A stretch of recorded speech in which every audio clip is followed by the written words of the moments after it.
창세기 12장 1절에서 2절 말씀 다 같이 찾으셨으면 우리 읽도록 하겠습니다. 창세기 12장 1절에서 2절입니다. 시작. 여호와께서 아브라함에게 이르시되 너는 너의 본토 친척 아비 집을 떠나 내가 내게 지시할 땅으로 가라. 내가 너로 큰 민족을 이루고 내게 복을 주어 내 이름을 창대케 하리니 너는 복의 근원이 될지라. 이렇게 읽어보니까 우리 김봉수 우리 장로님에게 또 맞는 또 말인 것 같습니다. 아마 제가 오늘 전할 말씀의 주제는 이제 이 복이 될지라라는 말씀인데, 우리 성도님 언제 제일 행복하십니까? 우리 성도님들은 언제 가장 행복하십니까? 안식일 날. 정말입니까? 감사합니다. 또 나는 이때 가장 행복하다. 맛있는 거 먹었을 때. 일을 마쳤을 때. 오늘 이제 집에 가서 가족을 본다라는 기쁨이 충만하겠죠. 요즘에 청년들은 또 일터에서 잠시 벗어나서 카페에서 또 이렇게 걱정 없이 이렇게 이야기를 하며 먼 산을 볼 때 참 행복함을 느낀다고 합니다. 여행을 갈 때도 참 행복합니다. 저는 언제 가장 행복할까요? 말씀 준비할 때, 기도할 때, 말씀 볼 때 행복해야 되는데, 저는 이 배드민턴 칠 때 행복합니다. 아직 진짜 목사가 되기에는 이렇게 멀었나 봅니다. 근데 배드민턴도 이게 혼자 치면 재미가 없습니다. 같이 치면서 웃고 떠들고 함성 지르고 또 응원하면서 서로 부대끼면서 치니까 즐거운 것입니다. 그런데 이것을 이제 생애 비셋은 뭐라고 되어 있냐면, 이걸 하나님과 함께 할 때 우리 인간은 가장 행복하게 만들어졌다라고 기록하고 있습니다. 아마 그게 오늘인 것 같습니다. 생애 빛에 보면 이런 말씀이 있습니다. 숲속의 키 큰 푸른 나무들은 하나님께서 당신의 자녀들을 행복하게 해주기를 원하신다는 사실을 우리에게 깨닫게 해준다. 일에 지치고 또 고된 우리들을 하나님이 어떻게 하기를 원하신다는 겁니까? 키 큰 푸른 나무의 아래에 안식아, 여기 와서 좀 쉬지 않겠니? 너 마음이 너무 아픈데 내가 위로해 줄 테니 여기 와서 모든 거 내려놓지 않겠니? 그래서 이렇게 우리에게 말씀하시는 겁니다. 저는 오늘 우리의 삶에 복이 넘치고 또 행복해 하기를 원하시는 또 다른 방법을 우리 성도님들과 오늘 함께 나누기를 원합니다. 제가 오늘 시작하면서 이렇게 질문을 띄웠습니다. 당신이 믿는 하나님은 정말 살아계신가? 살아계십니까? 아니면 어떻습니까? 내가 믿는 하나님은 정말 살아계신가? 쉽지 않은 것 같다. 제가 잘못 들었습니까? 하나님은, 이 살아계신 하나님은 마지막 시대에 우리를 사용하기를 원하십니다. 그래서 우리를 통해 마지막 사업을 이루기를 원하십니다.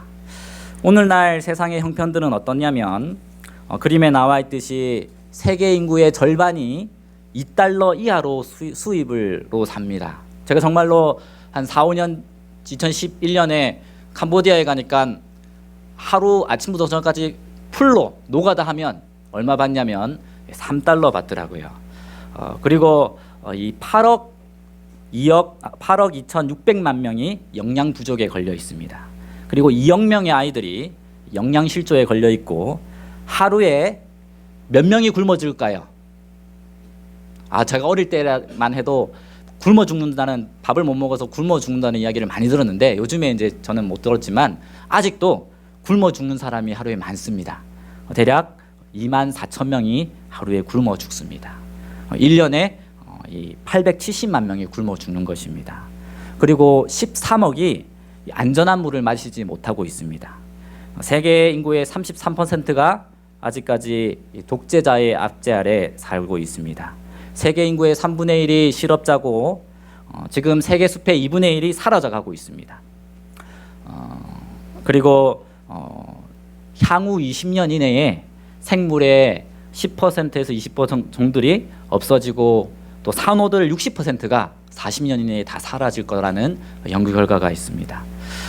저도 이 어릴 때 이렇게 이 글을 보고 생각해 보니까 아버지가 화장실 갈 때 화장지를 많이 쓰는 저를 보고 뭐라고 하셨냐면 화장지를 쓸 때는 대변을 볼 때 딱 세 면만 써라. 제가 저한테 이렇게 하셨습니다. 저는 손에 묻으면 어떡하지? 이렇게 생각을 했는데 그리고 밥을 한 톨이라도 남기면 많이 혼났습니다. 아직도 굶어 죽는 사람이 많은데 밥을 남기냐고. 불과 우리나라도 몇십 년 전까지만 해도 그랬던 것 같습니다. 오히려 또 이렇게 못 사는 사람이 많은데 빈부격차가 심해져서 이 세계 200대 200명의 갑부가 현재 세계 인구의 42%의 자산을 가지고 있습니다.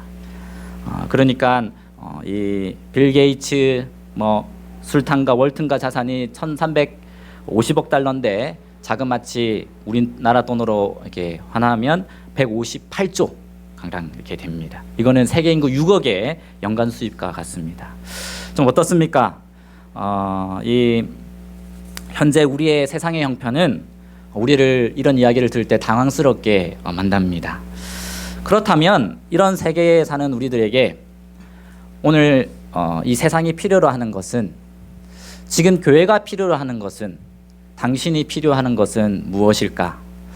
오늘 말씀의 주제에 나와 있는 것은 무엇이냐면 어떤 큰 변화나 개혁이 아니라 이 봉사혁명을 경험하라는 것입니다.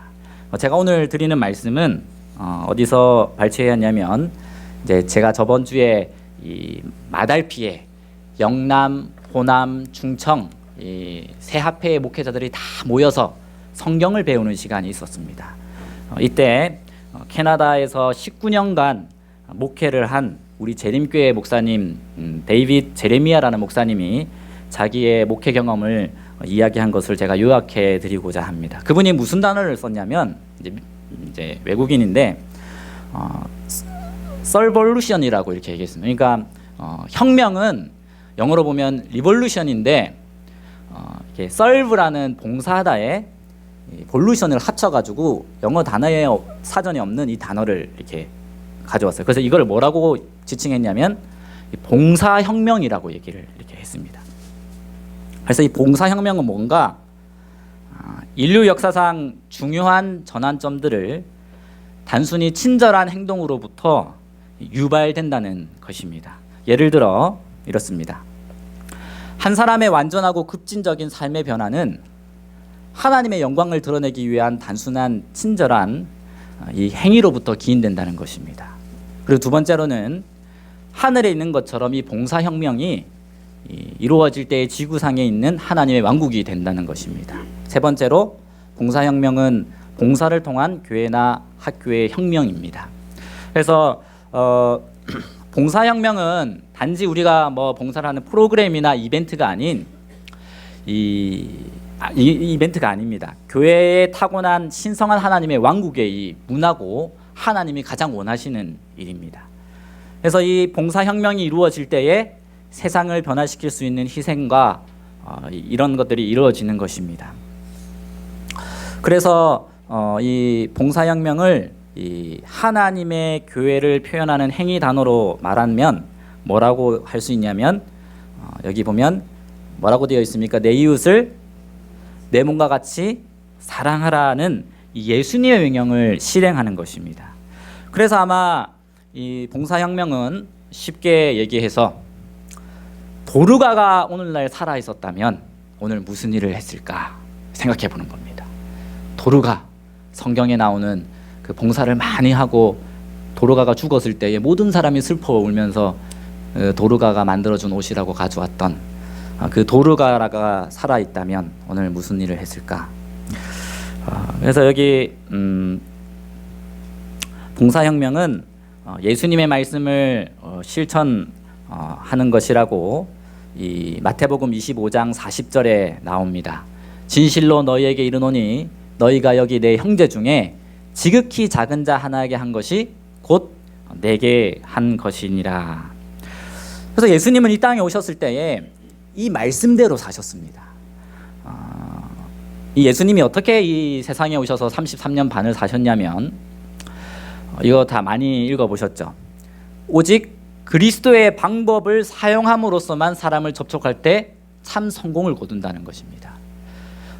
구주께서는 첫 번째 사람의 유익을 소원하는 분으로서 그들과 섞이셨고, 두 번째 그분께서는 그들에 대한 당신의 동정심을 보여주셨고, 세 번째 오늘 말하려고 하는 그들의 필요에 따라 봉사를 했습니다. 그래서 신임을 얻은 다음에 뭐라고 하셨냐면 나를 따라오라고 명령하신 것입니다. 그래서 이게 그리스도의 방법입니다. 우리에게 하라고 하신 사회와 섞이고 측은지심을 가지고 봉사와 구원을 통해 이제 예수님의 제자가 되도록 하는 것입니다. 그래서 증언 189페이지에 보면 저는 이 말씀을 들을 때마다 정말 우리 성도님들이 이 100명을 돌아오게 하는 한 명의 주인공이 되시기를 정말 간절히 저도 또 성도님들 되시기를 원합니다. 한번 우리 다 같이 한번 읽어보겠습니다. 시작. 만일 우리가 하나님 앞에 스스로를 낮추고 친절하고 예모 있고 부드럽고 동정적일 것 같으면 오늘날 단 한 사람밖에 없는 곳에 100명의 사람이 진리로 돌아오게 될 것이다. 예. 우리 성도님, 이런 역사를 보기를 원하십니까? 예. 정말 이런 일이 일어날 거라고 믿으십니까? 네. 이 목사들은 처음 그 교회 갈 때 아주 큰 기대감과 부푼 마음은 소명을 가지고 갑니다. 저도 여기가 두 번째 사역지지만 첫 번째 이제 용호동에 용호교회를 갔을 때 제가 침례자를 몇 명 준다고 계획 잡았을까요? 한 해에 1000명 잡았습니다. 예. 근데 용호동에 9만 명이 있는데 실제로 저희 1000명 선교사 기수 중에 1000명을 준 1년 동안 한종석 장로님 부부가 있었습니다. 이제 제가 가보니까 용호동에 9만 명이 사는데 이제 목표를 작년에 여기 오기 전에 어떻게 세웠냐면 모든 집을 다 방문하는 이 목표를 세웠습니다. 이거를 이루기 위해서. 그래서 한 세대를 두세 명으로 잡으면 하루에 한 150집 정도 이렇게 방문하는 것입니다. 제가 앞에서 그렇게 설교를 했습니다. 했을까요? 안 했을까요? 제가 게을러서 못했습니다. 그래서 근데 놀라운 거는 나중에 안 사실은 뭐냐면 이제 저는 용호동에 이제 저희 교회가 30명, 40명밖에 안 돼서 이제 어떻게든 키워보려고 노력했는데 이미 하나님이 많이 준비해 두신 것을 제가 나중에 알게 되었습니다. 만약에 그렇게 방문했으면 제가 알고 보니까 용호동에 사는 많은 다른 교인들이 이미 많이 있더라고요. 다른 교회로 가는.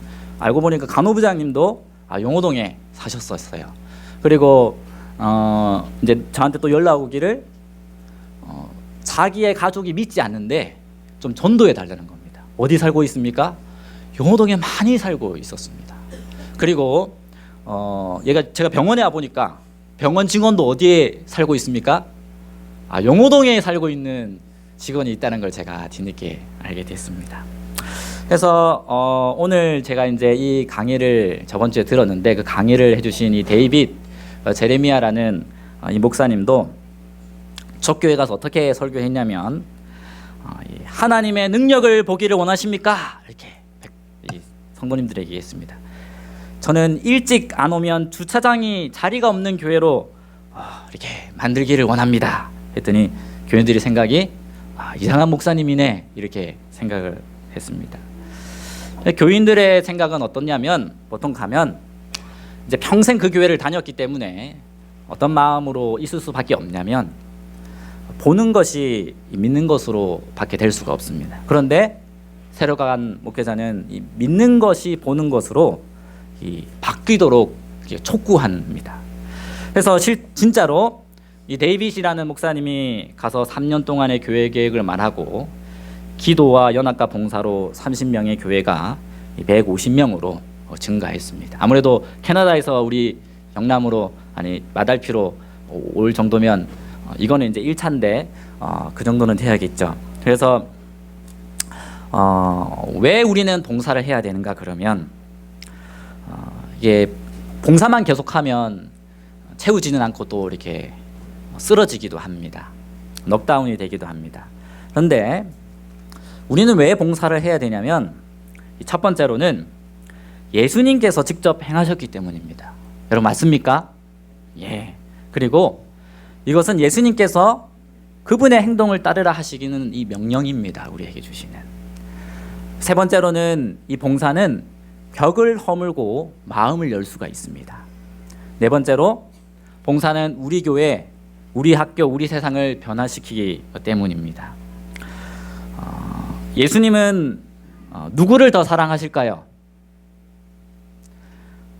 예수님은 거리에 이 장녀도 사랑하시고, 예수님은 교회의 교인도 사랑하시고, 예수님은 교회의 목사도 사랑하십니다.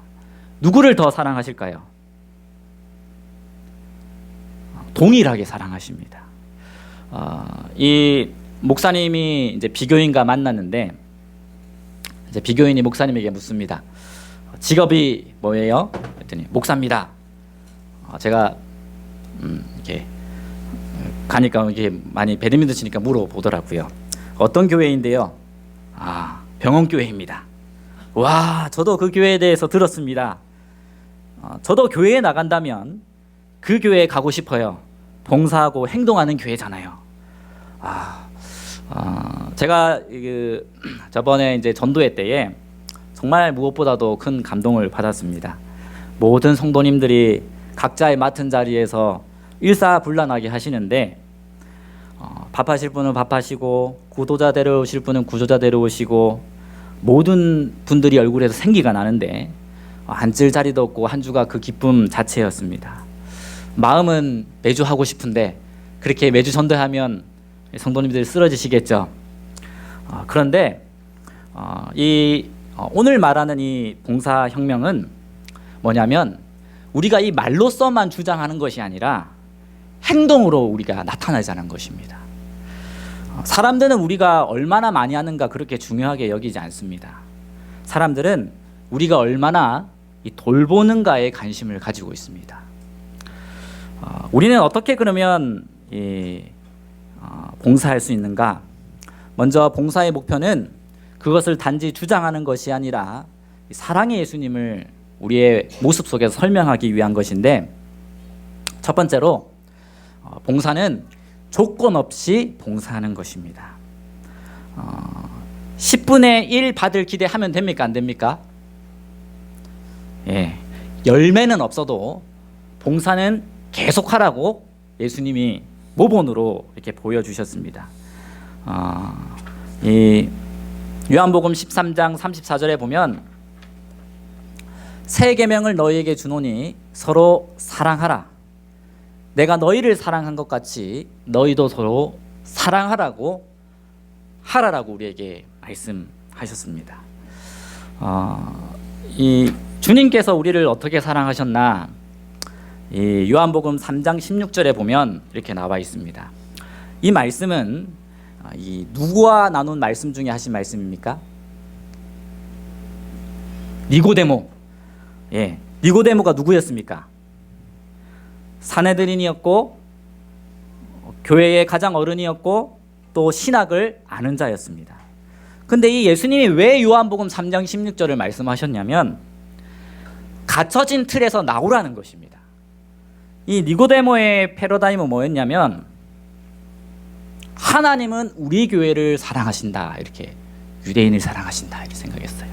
근데 예수님의 패러다임의 전환은 뭐였냐면, 하나님이 세상을 이처럼 사랑하신다라고 말씀하셨습니다. 그래서 요한복음 3장 16절에 보면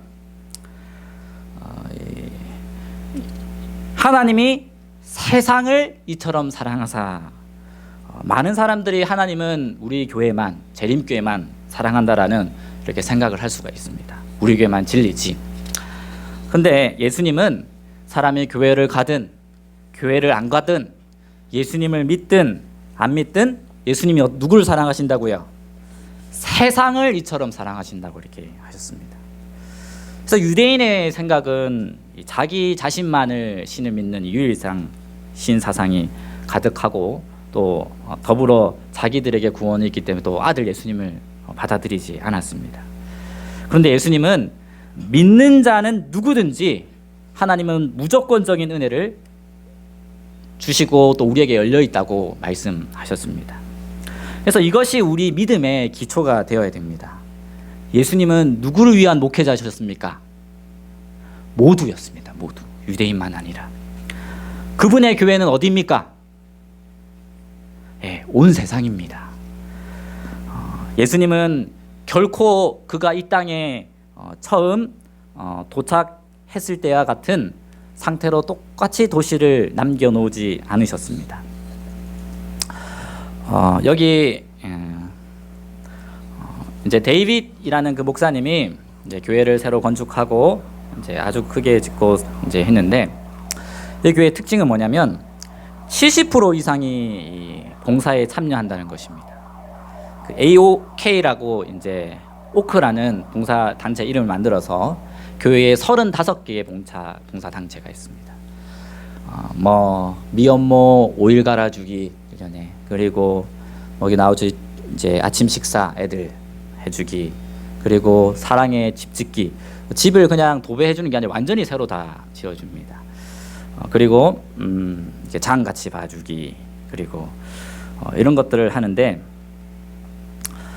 근데 이렇게 하는데 방법이 있습니다. 우리는 그냥 우리 교회만 가서 이렇게 봉사하는 보통 문화인데, 이제 데이빗 목사님 어떻게 하냐면 일할 장소를 제공해주고 봉사자를 모집합니다. 안 믿는 사람 중에서.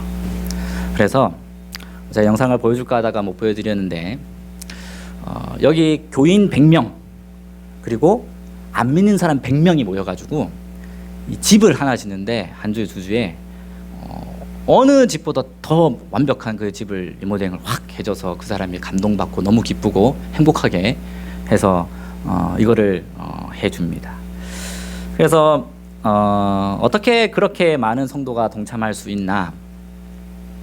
교회를 어떻게 지었냐면 일반 사람이 올 수 있도록 교회를 지었어요. 그래서 한 해에 8만 명 가량이 교회에 왔다 갔다 합니다. 뭐 헬스장부터 시작해서 이게 모든 시설이 다 되어 있어요.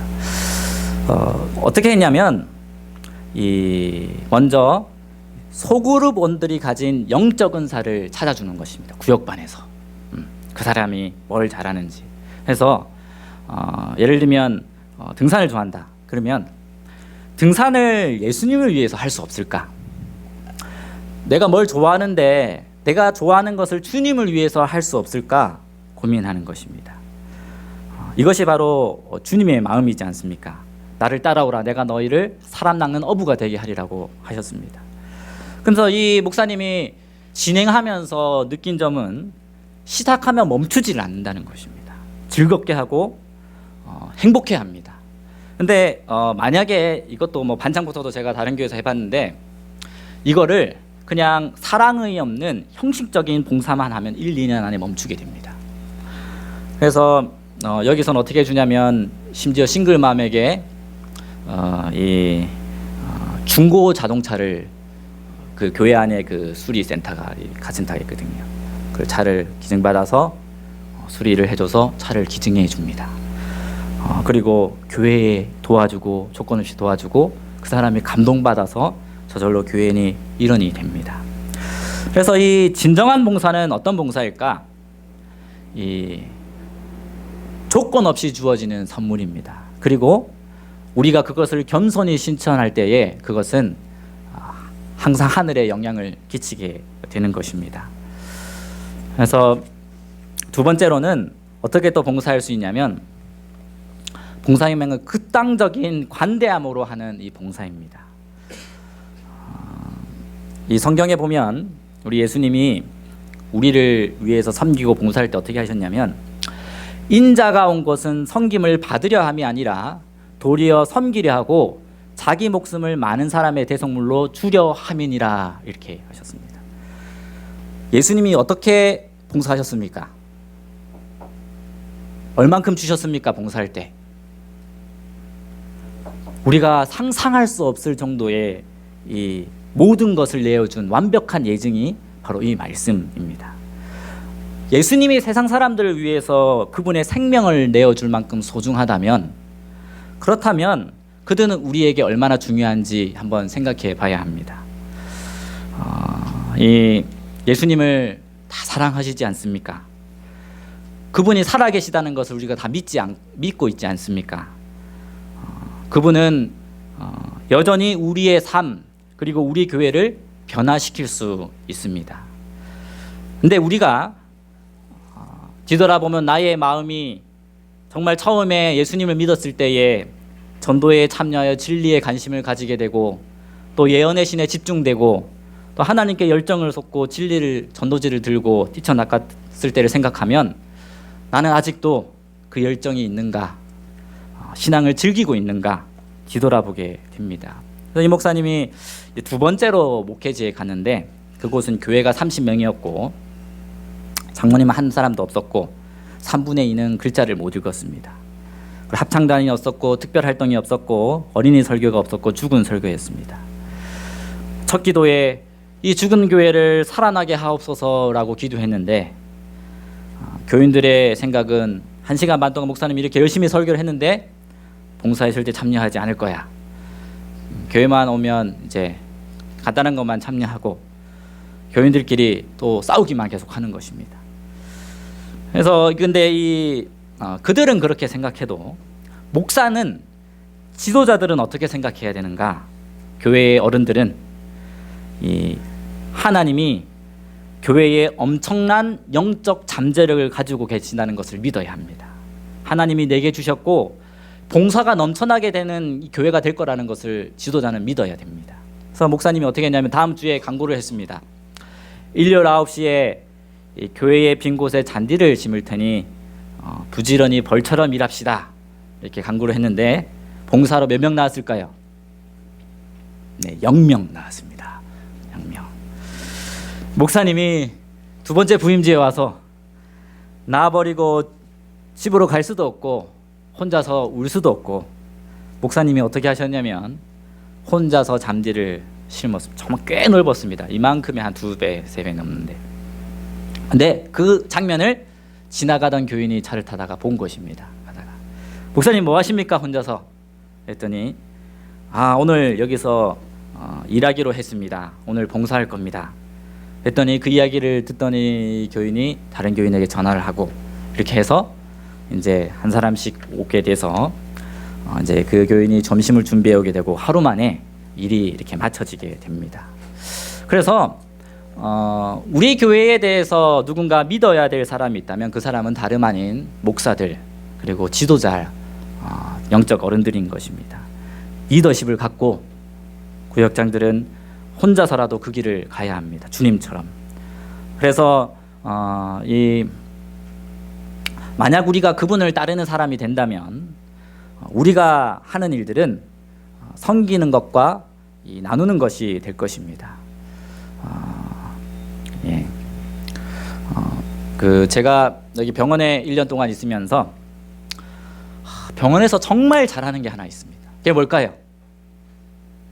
이제 설교 말씀을 들었으면 대충 맞힐 수 있습니다.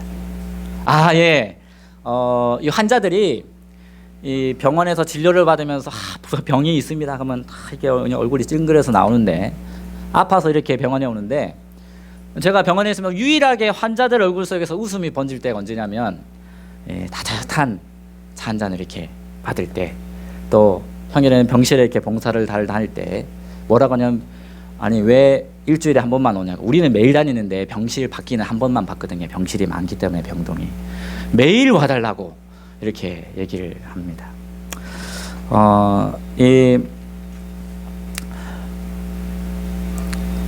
그래서 이 봉사가 어떤 일을 가져다 주게 되냐면 이 봉사를 하게 되면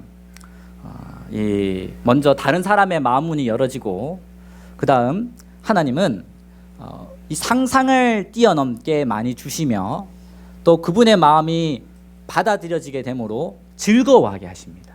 일하는 자나 받는 자나. 이 하나님은 우리는 무가치한 존재였는데 그분에게 우리는 너무나 중요한 것입니다. 그래서 그분은 이 무가치한 것이 되셨고 마치 우리가 특별한 존재처럼 우리에게 봉사하신 것입니다. 예수님은 우리에게 무가치한 것을 같은 우리를 위해서 모든 것을 내려놓으셨고, 만약 무가치한 우리를 위해 하나님이 모든 것을 내려놓으셨다면, 또 그들을 위해서 예수님이 하셨다면 우리는 그들을 어떻게 섬겨야겠나, 이런 생각을 합니다. 이 캄보디아에 이제 1년 동안 천명 선교사로 갔는데, 제가 간 곳은 이제 가보니까 2만 평 이 망고 농장 부지에 식당만 있었습니다. 그 선교사님이 김동혁 선교사님이 가서, 그래서 거기 가니까 두 그루 이렇게 베면 집 한 채를 이렇게 지을 수 있습니다. 이 김동혁 선교사님이 어떤 꿈을 가지고 있었냐면, 아이아스에서 교육학 대학원을 하셨기 때문에 이 캄보디아에게 가장 필요한 게 무엇일까? 가서 교회를 먼저 짓는 일일까? 아니었습니다. 캄보디아는 가면 오전만 공부할 수 있고 오후에 공부하고 싶은 돈을 줘야지 공부할 수 있습니다. 그리고 30년 전에 폴포츠라는 사람이 사자 들어가는 사람을 다 죽였는 킬링 필드가 있기 때문에 거기에는 일반 수도 외에는 교회는 음악이나 미술 수업이 없습니다. 그래서 이 선교사님이 뭘 했냐면 제일 먼저 이 학교를 이렇게 세웠습니다. 학교를 세우고 고원을 세우고 또 그 다음 이제 방학 때는 이제 선교사 훈련을 청년들을 불러서 시켰습니다. 얼마나 못 사는지 캄보디아에 갔는데 제가 한 3일 정도 체험해봤는데, 이제 사는 사람 이제 가족이 대가족이 둘러 앉아서 이제 그 죽 있지 않습니까? 쌀로 죽 이렇게 만들어 가지고 반찬은 소스가 3개입니다. 그래서 그 죽을 소스에 이게 숟가락 퍼가지고 찍어 먹는 것입니다. 유일하게 맛있는 반찬 계란 이렇게 해서 제가 보고 깜짝 놀랐습니다. 이 나라는 냉장고가 필요하지 않습니다. 저장할 음식이 없기 때문에 점심 먹어야 된다고 아버지가 앞에 이렇게 수영하러 가서 연꽃잎 따가지고 이렇게 먹고, 그렇게 보통 모든 국민들이 그렇게 세계에서 5번째 손가락을 못 사는 나라입니다. 그래서 이제 캄보디아에 가서 이제 그런 걸 하고 또 집집 방문을 이렇게 나갔는데, 한국인을 얼마나 좋아하냐면 문을 열어놓고 한국인이 지나가면 들어오기만을 기다립니다. 너무 좋아합니다. 왜냐하면 이 한국어를 시험에 합격해서 2년 동안 우리나라에 올 수 있는 자격이 주어지는데, 오면 그 나라 평생 일할 돈을 다 벌어갈 수 있기 때문입니다. 한국에 대한 이미지가 많이 좋습니다. 특별히 제 이제 파트너는 누구였냐면 필리핀 간호사였습니다. 필리핀 간호사는 우리나라 간호사랑 다르게 마사지도 이렇게 배웁니다. 방문하러 가서 마사지만 해줘도 하나님의 하자도 안 꺼내도 이 얼굴이 벌써 전도가 다 이렇게 되어 있습니다. 근데 어느 날 집에 갔는데 한 아주머니가 누워 있는데 이 복수가 차서 배가 이렇게 불어 있는 것입니다. 그 손으로 눌러보니까 들어가다 이렇게 좀 이따 나오는 것입니다. 저는 갈 때 선교사로 갈 때 혈압 재는 거밖에 안 배우고 이제 몇 가지 비상약밖에 안 가져갔는데, 유일하게 할 수 있었던 게 뭐냐면 가서 기도해주고, 그 다음 이 몸 안에 독성을 끌어서 빨아들일 수 있는 숟가루를 한 숟가락씩 주는 것밖에 할 수 없었습니다. 그래서 일주일에 2-3번씩 가서 상황을 보고 또 주고 이렇게 했는데, 어느 날 안식일이었습니다. 그분이 건강한 모습으로 자기 발로 걸어서 교회에 오고 있는 것입니다.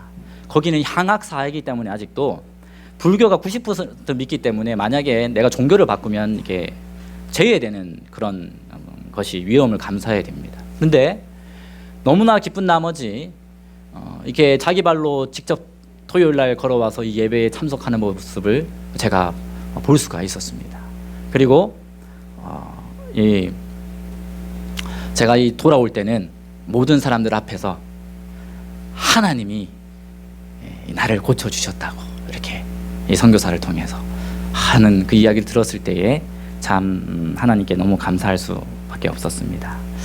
그래서 하나님이 이런 일들을 우리를 통해서 이루기를 가장 원하시는데, 여기 보면 성경 말씀에 여호와께서 아브라함에게 이르시되 너는 너의 고향과 친척과 아버지의 집을 떠나 내가 내게 보여줄 땅으로 가라라고 이렇게 하셨습니다. 내가 너로 큰 민족을 이루고 내게 복을 주어 내 이름을 창대케 하리니 너는 복이 될지라고 하나님이 아브라함에게 말씀하셨습니다. 여러분도 아브라함처럼 이렇게 이 아브라함이 그 동방의 거의 최고의 부자가 됐는데 여러분도 이렇게 부자가 되기를 축복을 받기를 원하십니까? 예. 그런데 하나님의 대답은 뭐냐면 이미 너를 축복했다는 것입니다. 이미 하나님은 우리 제7일 안식일 예수재림교회를 축복하셨습니다. 우리는 지금 이 순간 그 주님을 의지해서 구원을 이룰 수 있는 기회와 특권을 이미 받았습니다. 그래서 뭐라고 합니까? 너는 복이 될지라라고 말씀에 분명히 우리에게 말씀해 주셨습니다. 하나님이 그저 나에게만 복을 주기를 원하시는 것이 아니라 나만, 우리 집만, 우리 교회만 복 주시기를 하나님은 원치 않습니다. 전 세계 주님을 모르는 사람들에게도 나를 통해서 복을 주시기를 원하시는 겁니다. 오늘 우리의 삶이 교회가 축복이 되기를 원하시지 않습니까? 그렇다면 축복을 받는다는 것은 이 축복이 되는 것을 우리는 이해해야 되는 것입니다. 아브라함은 복이 되기 위해서 복을 받은 것입니다. 그래서 하늘나라에 가져갈 때 우리가 뭐 가져갈까요? 교회 건물 가져가지 않습니다. 돈 가져가지 않습니다. 우리의 소중한 것들보다도 우리는 오직 잃어버린 영혼만 하늘에 우리가 가져가게 될 것입니다. 주님은 아침부터 저녁까지 잃어버린 한 사람을 위해서 봉사를 하셨습니다. 나 먹고 살기도 바쁜데 이게 가능할까? 성령의 능력이 아니면 불가능하죠. 그래서 하나님은 우리를 사용하셔서 역사하기를 원하십니다. 말씀이 있는데, 약속이 있는데 왜 안 되겠습니까? 바로 우리가 그리스도의 방법으로 우리는 성공할 수 있습니다. 그리고 그것은 나를, 그리고 가족을, 그리고 우리 지역과 사회를 변화시킬 것입니다. 바라기는 우리 여기 계신 모든 분들이 하나님이 말씀하신 대로 복이 되시기를 간절히 소원합니다. 그리고 우리의 구역반이 복의 통로가 되기를 간절히 원합니다. 마지막으로 우리 교회가 하나님이 내려주시는 이 축복의 통로가 되기를 간절히 원하면서 오늘 말씀을 마치도록 하겠습니다.